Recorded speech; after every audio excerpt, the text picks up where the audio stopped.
Ngokombiko we-News24, Ingonyama ibhalele umengameli wakulelizwe inxusa ukuba kwengezwe onogada bayo, kulandela ukuba bephunguliwe besuswa kwaba yi-12 beyiswa kwaba yi-5.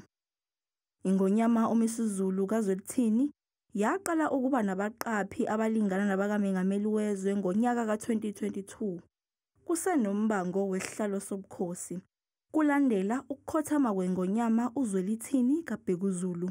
Unelungelo labaqaphi abayisihlanu okufanele baqhamuke kwa-SAPS lapha eprovinsini ngokomthetho.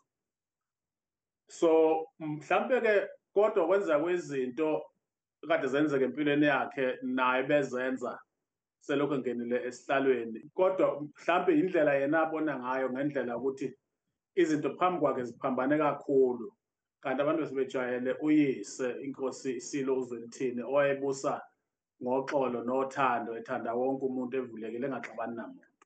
Usolwazi uMusa Xulu uthi umengameli kumele aziqhelelanise nezindaba zaseNdlunkulu, avumele umndeni waseNdlunkulu ubhekane nezinkinga zawo.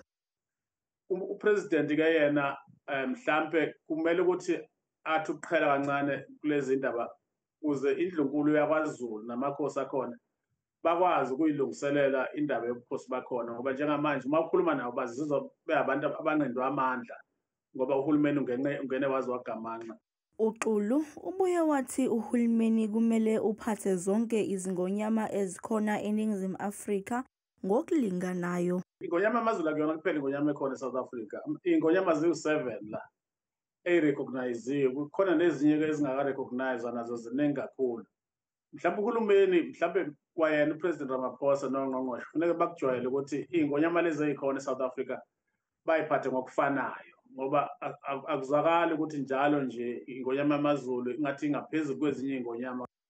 Ingonyama ibhalele umengameli nje ike yambhalela ungqongqoshe wamaphoyisa uSenzo Mchunu ngalo lolu daba, kodwa langasukunyelwa phezulu.